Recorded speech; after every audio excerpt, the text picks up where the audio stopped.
የንታሪ ምን መሰለህ አድዋ መጣ አድዋ ተወረረ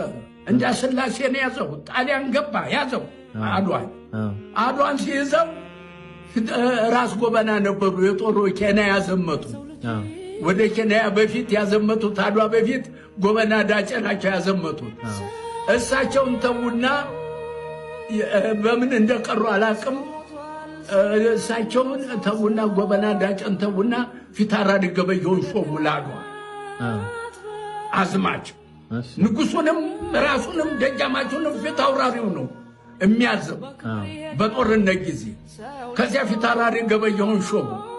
ሲሾሙ ከዚያ በኋላ ሄዳ ዘመታ ገባ ከተት ተባለ ከዚያ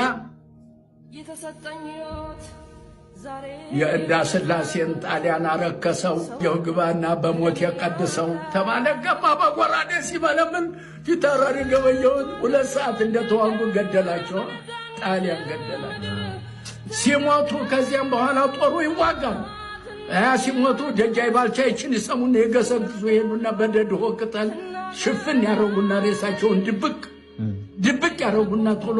ፊታውራሪ ገበየሁ ራስ አባተን ቀደም ብለውሃል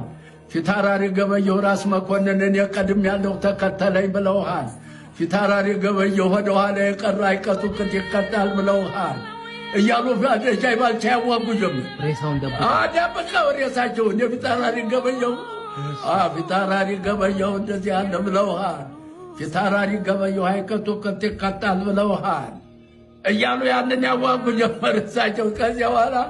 5 ሰዓት ባልሞላ ጣሊያን ተማረከና ከተፈነው ሆነና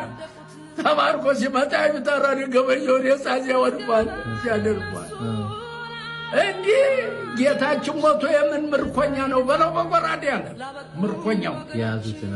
ምርኮኛው በለው በጎራዴ እኛ ጌታችን ሞቶ ምን እንትን ነው አልበል ያበቃል አጼ ምኒልክ አንድ ምርኮኛ እንዳይገደል ከዚያ በኋላ ፎክር ተባለ ገበየሁ ቢሞት ተተካ ባልቻ